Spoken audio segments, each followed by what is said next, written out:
Hey guys! So I'm back to talk about two more skills today.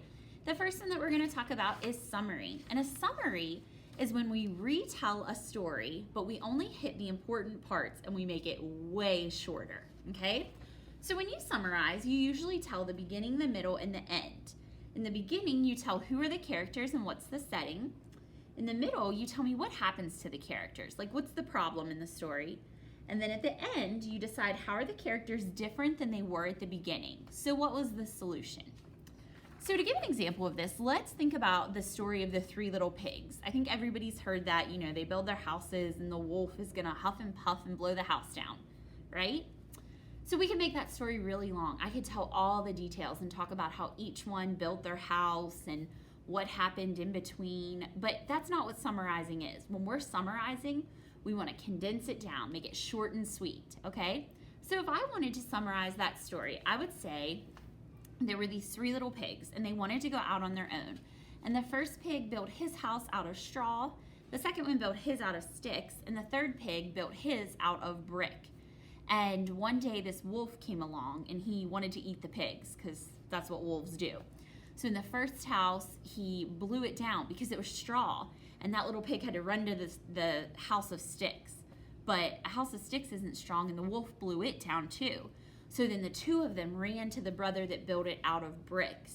And even though the brother who built it out of bricks, it took longer and it was more expensive, the wolf wasn't able to blow down that house, and so the little pigs were able to survive, and the wolf went away.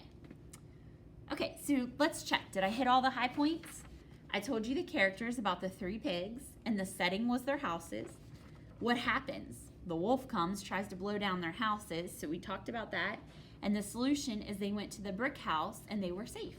Okay, so that's how we summarize. Our other skill that we're going to talk about today is author's purpose. And when we think about author's purpose, I want you to remember that it's easy as pie. Okay, so what is author's purpose? It's the reason why an author writes something. Everybody has a reason to write something, okay? And it's usually one of these three things. Just like pie, P stands for persuade. You want to talk somebody into doing something. E is entertain, just for funsies. And I is inform, okay? So when we persuade, you try to convince someone to do something or to believe a point of view on a topic. So if you find a book and it's called Why Minecraft is the Coolest Game Ever, you can bet that it's probably to persuade you. Okay, then I is for inform. And inform is to teach, give information about a topic. So pretty much all of our nonfiction stories that we've read this year. Think about Arrow and Officer Mike, A Tree is Growing, Bat Loves the Night, Life on the Ice, Technology Wins the Game. Every single one of those were true. They gave us information about a topic, and their purpose was to inform. And lastly, we have entertain. And entertain is just to provide somebody with enjoyment. They're just stories that are written to make you laugh or have a good time. So think about like Judy Moody or Ramona Quimby. Those stories were just kind of meant to entertain. They were just for fun, okay?